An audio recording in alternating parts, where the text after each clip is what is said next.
Lesbian detective. Unsolved cases. She's still missing. Yeah, they haven't found her yet. Well, let's talk about it. They say he vanished without a trace. Could it be a psychotic break or a tragic accident? Police don't know where the body went.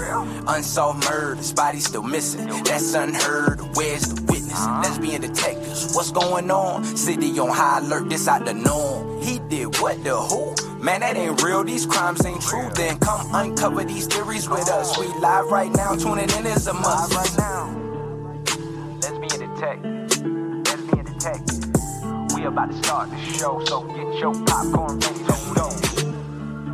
Pay attention to the message I present to you, lesbian detectives. This is Lesbian Detectives. I'm Sierra. And I'm Elizabeth. And we are here talking about missing and unsolved murders. We are discussing cases that you have forgotten about or never even heard of. So sit back, relax, and let's start this podcast.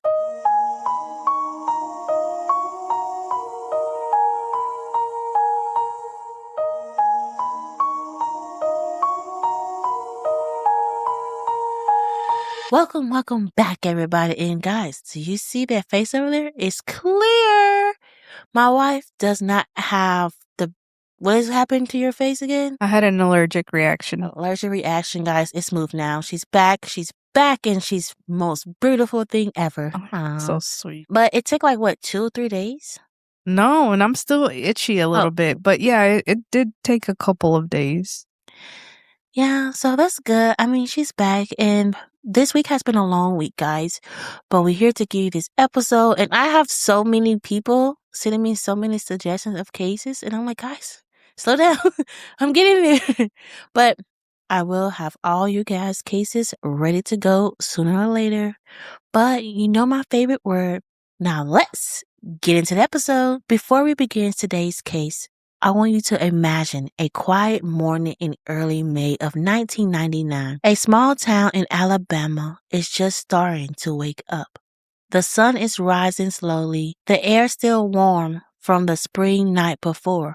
Most people are still asleep. The roads are empty. The world feels calm, peaceful. Just a few hours earlier, a young couple had been spending time with family. It was Mother's Day weekend, and the evening had been filled with the kind of ordinary moments people rarely think twice about. Conversation, laughter, and the plans for the next day. They stayed late. Eventually, sometime after midnight, they said their goodbyes, gathered their sleeping toddler, and headed back to their trailer. Nothing seemed unusual. Nothing seemed wrong. But sometime after they returned, something terrible happened inside that small trailer.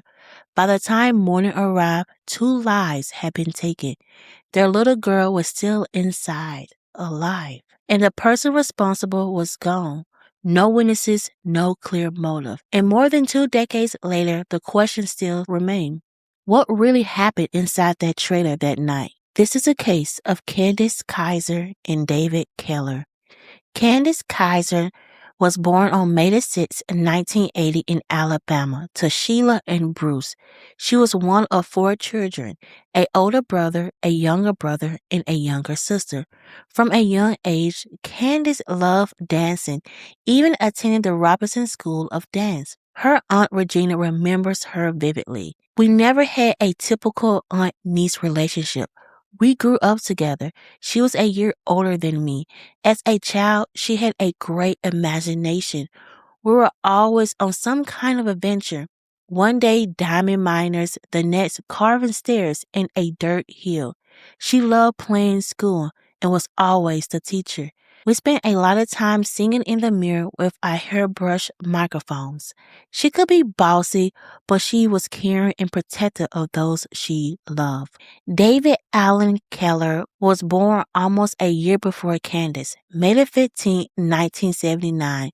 He grew up with 1 brother and 3 sisters and played football. His upbringing was not easy. His father passed away when David was very young. His mother struggled to cope and eventually entered a mental health facility.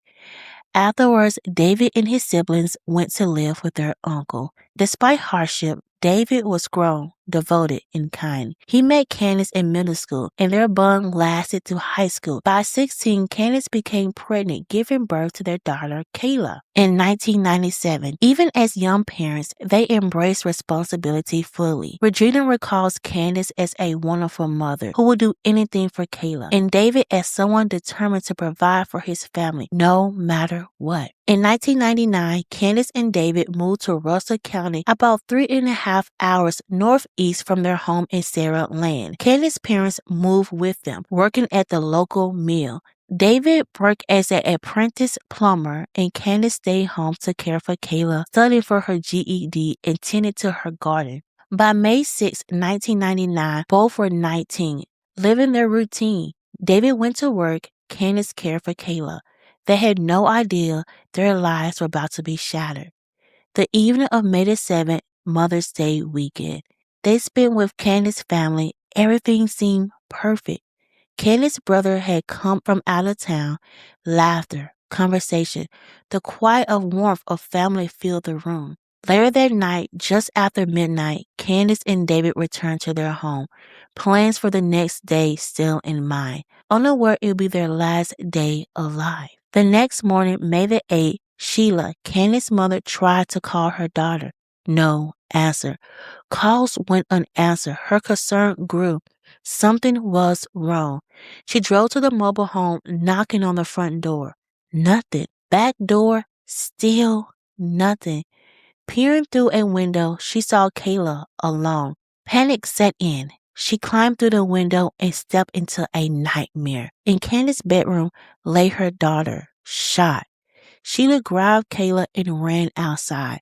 There, near the front door, was David, also shot. Both were found in the same clothes they had worn the day before. The couple's tiny daughter had been alone in the home for hours as her parents lay dead just rooms away. Whether the killer knew she was there or intentionally spared her remains unknown. One theory is that Candice may have hidden her daughter just before she died. Authorities arrived quickly at the mobile home in Fort Mitchell, but from the very beginning, the investigation was riddled with flaws. There was no weapon at the scene, nothing to point clearly to who could have committed this horrendous act. The motive was a complete mystery. No robbery had occurred, though one of Candice's rings and a single necklace may have been missing. Much of the jewelry remained untouched, left behind as if the killer had no interest in valuables at all. David had recently reported stolen heavy equipment from his job. It seemed like a lead that could have offered insight into the murder, but that lead was never pursued. Questions about who might have known about the equipment or whether it could have drawn the attention of the wrong person were never explored. Outside the home, investigators found cigarette butts and beer bottles that did not belong to either Candice or David. A potential goldmine of evidence, biological material, fingerprints, DNA. But according to Regina, these items were never tested. Nothing was done to determine if they could reveal the identity of the intruder. Adding to the frustration, Candice's mother had been keeping a notebook of her own observations, notes she thought could aid the investigation, reflections on her daughter and the family, details only a mother could know. That notebook was confiscated by authorities and never returned. Every lead that might have shed light on the murders was ignored or dismissed. Requests to re-examine the case with modern forensic techniques like DNA testing have so far gone unanswered. Neighbors reported hearing nothing that night, which was unusual in the trailer park, where the quiet is usually punctuated by the sound of a car engine or barking dogs. Silence except for the unthinkable. Authorities even tried to frame the incident as a murder-suicide, despite absolutely no evidence to support such a theory. The more you examine this case, the more impossible it becomes to understand Candice and David had no known enemies. They were not involved with drugs or criminal activity. They were not the type to provoke someone or make enemies. A jealous ex-partner seemed unlikely. They had been together since middle school, growing up side by side, their bond unwavering, and yet someone entered their home, killed them in cold blood, and vanished without a trace. Candice and David were ordinary, beautiful people, middle school sweethearts, devoted parents, building a life of hope. And yet that life was stolen in a single night. Their daughter, Kayla, grew up without them. She is now an adult, recently graduating from college, but the shadow of that morning in May 1999 still shapes the legacy of her life. A life defined by loss, a life shaped by the absence of the people who should have guided it. Regina Lloyd, Candace's aunt, refused to give up. She has tirelessly pursued justice, reaching out to the state attorney general, the FBI, even the president of the United States, anyone who could help reopen the case. Despite her efforts, she has received no meaningful answers. Determined not to let her niece and her family be forgotten, Regina runs a Facebook page, Justice for Candice and David, hoping that someone, anyone, might come forward with information that could finally bring resolution to this tragedy. The question remains, who killed Candice Kyser and David Keller? Why? Did they act alone? Was this carefully planned, or was it a crime of opportunity that escalated into something horrific? And why was their child spared, left to endure a night no toddler should ever know? A $10,000 reward is being offered, $5,000 for information on Candice, $5,000 for information on David. The Russell County Sheriff's Office urges anyone with knowledge, no matter how small it may seem, to come forward. They can call 334-298-6535 or visit rcso.org/investigations.html. Candice and David were laid to rest side by side at Forest Lawn Memorial Garden in Saraland, Alabama. The story is more than a cold case. It's a family's heartbreak, a community's unanswered questions, and a young woman's life forever marked by tragedy she could never comprehend. Remember the names Candice Kyser, David Keller, and remember that even decades later, justice can still be found. If you know something, anything, speak up for their daughter Kayla, for their family, for the truth. You can also follow the family's Facebook page, Justice for Candice and David, to share tips, updates, and help keep their story alive. Facebook.com/Justice for Candice and David. A $10,000 reward awaits anyone with information leading to an arrest. Before we end this case, I want to take a moment to remember the two people at the center of the story. Candice Kyser and David Keller were just 19 and 20 years old. They were young, full of life, and trying to build a future together. They were parents to a little girl who meant everything to them. Like so many young couples, they were working, making plans, and doing their best to create a life for their family. But in the early morning hours of May 8, 1999, that future was taken away. Candice and David never got a chance to see their daughter grow up. They never got to watch her first day of school, cheer for her at graduation, or be there for the many moments that make up a lifetime. Their daughter, Kayla, had to grow up without the two people who loved her the most. And for their families, the pain of that loss has never truly faded. For more than 2 decades, they've lived with the same questions that still don't have answers. Who did this? Why did it happen? And how can someone walk away from a crime like this and never be held accountable? Candice and David were more than a cold case. They were a daughter and a son, a sister and a brother, a young couple who loved each other and loved their child. And their family has never stopped fighting for them. Candice's aunt Regina continues to speak out and keep their story alive, hoping that one day someone will come forward with a piece of information that finally brings the truth to light. Because someone out there knows something. Maybe it was something they saw.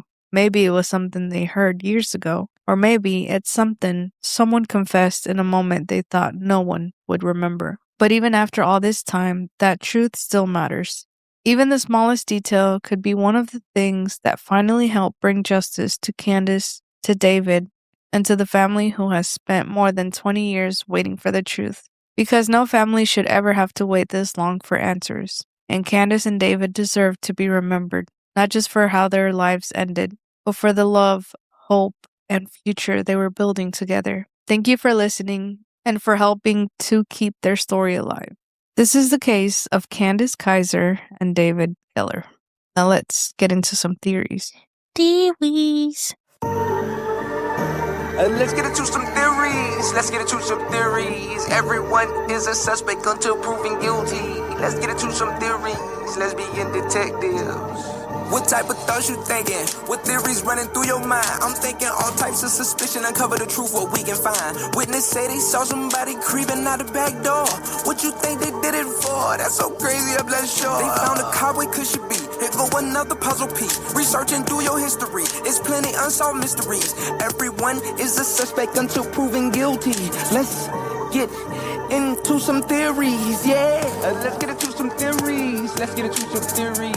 Everyone is a suspect until proven guilty. Let's get into some theories. Lesbian detectives.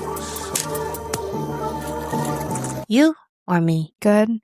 So with this case, I feel like it's an inside job. Mm-hmm. I feel like it's a cop. It could be. Because for the cops not even to try, like they had DNA evidence. They didn't run it. They didn't do nothing. And I wonder, they took the mom notebook. I wonder if she was close to figuring out who it was. Because they never gave it back. To me, it's like, what did she put in that notebook for you not to give it back? Right. She was like, here's the notes I'm taking, like, look at these people. And I feel like they looked at the list and was like, oh, shoot, she's close. Let's keep this to ourselves. I wonder if she can even remember, like, okay, I put this name down. It probably even the smallest thing that she put down that was so important. She didn't even realize how important it was. Mm-hmm. So I wonder if that notebook tell a story. I just feel like the police are just hiding so much. Right. And it's like, why are you guys hiding and not even trying to solve this case? Right. I wonder because David was working and they would live in a trailer park. Did he see something like he wasn't supposed to see, you know? Yeah. And then what if he saw it? He really didn't care. He was like, oh, okay. Like he just walked off. Like, you know how sometimes people like see stuff like they not supposed to see, but they really didn't even notice it. Mm-hmm. Like I wonder that, you know? Saw something in the trailer park? Or like while he was working or anything. Or even was Candice. Like, you know, I wonder. Yeah. Like, I don't know if it's the police. I think it's the police. It could be. One thing that jumped out the most to me is they lived in a trailer park. Mm-hmm. There's a lot of people. And they said that in a trailer park, you can hear everything. Mm-hmm. The walls are super thin. Mm-hmm. And for nobody to hear nothing Mm-hmm. is very sus to me, especially when they were shot.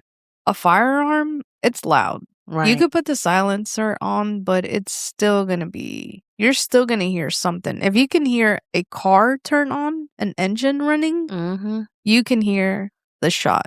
Mm-hmm. So to me, I'm thinking, what if it was somebody in the trailer park?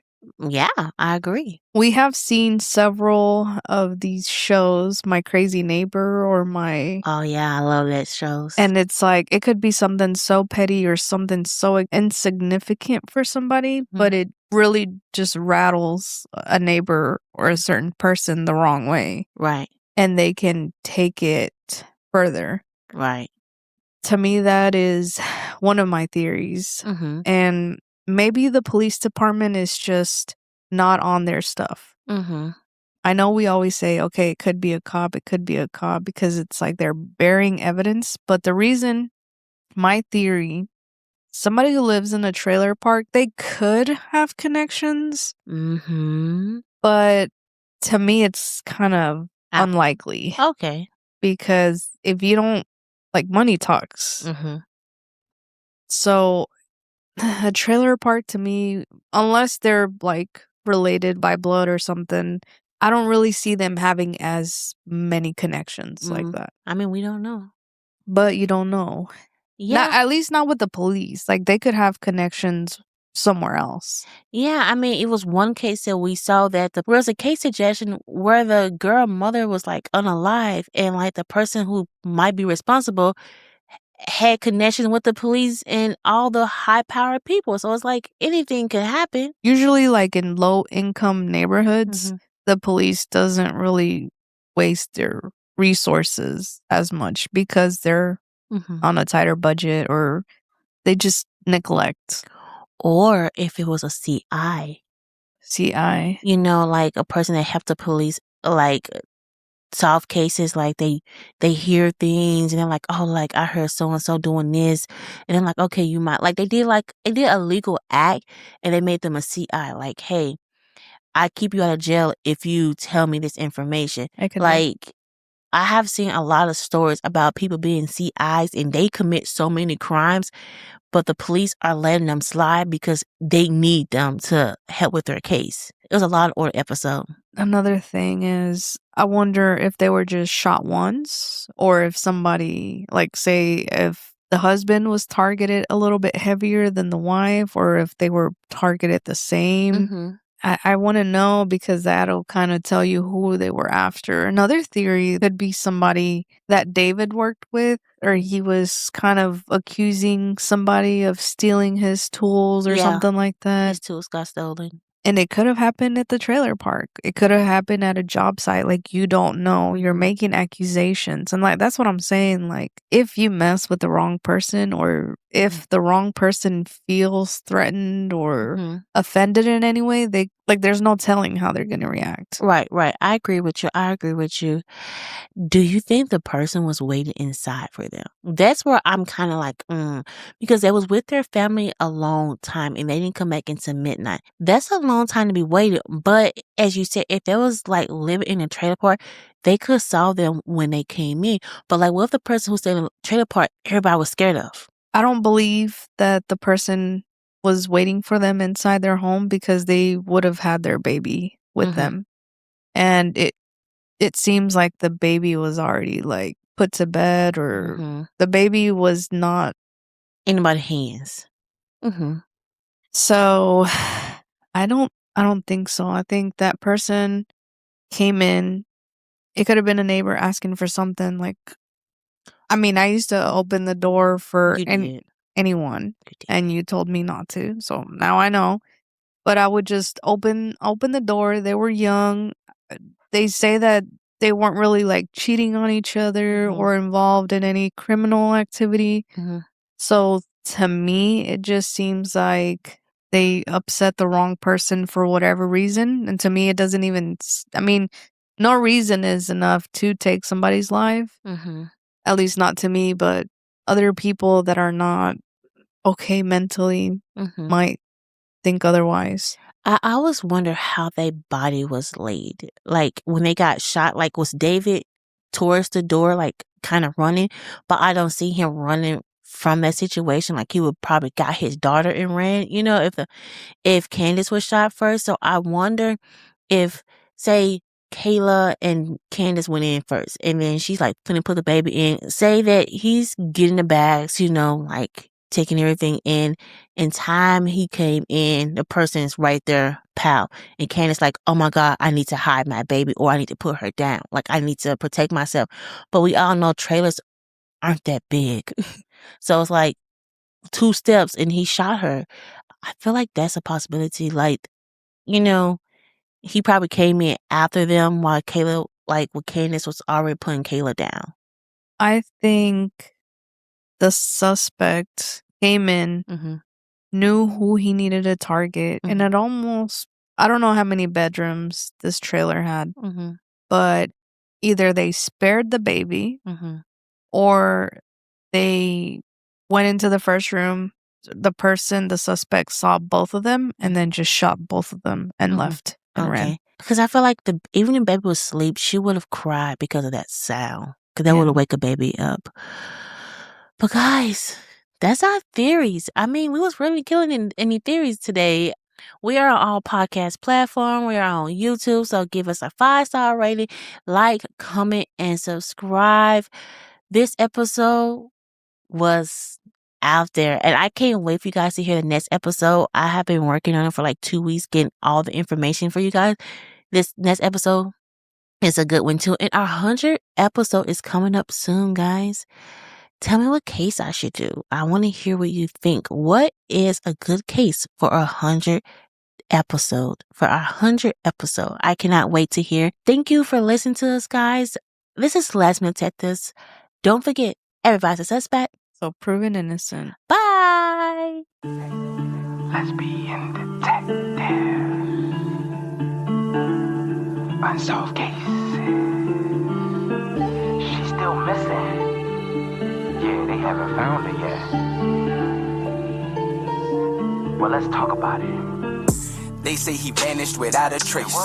Could it be a psychotic break or a tragic accident? Police don't know where the body went. Unsolved murders, body still missing. That's unheard. Where's the witness? Lesbian detectives, what's going on? City on high alert, this out the norm. He did what, the who? Man, that ain't real, these crimes ain't true. Then come uncover these theories with us. We live right now, tuning in is a must. Right now. Lesbian detective. Lesbian detective. We about to start the show, so get your popcorn ready, let's go. Pay attention to the message I present to you, the Lesbian Detectives.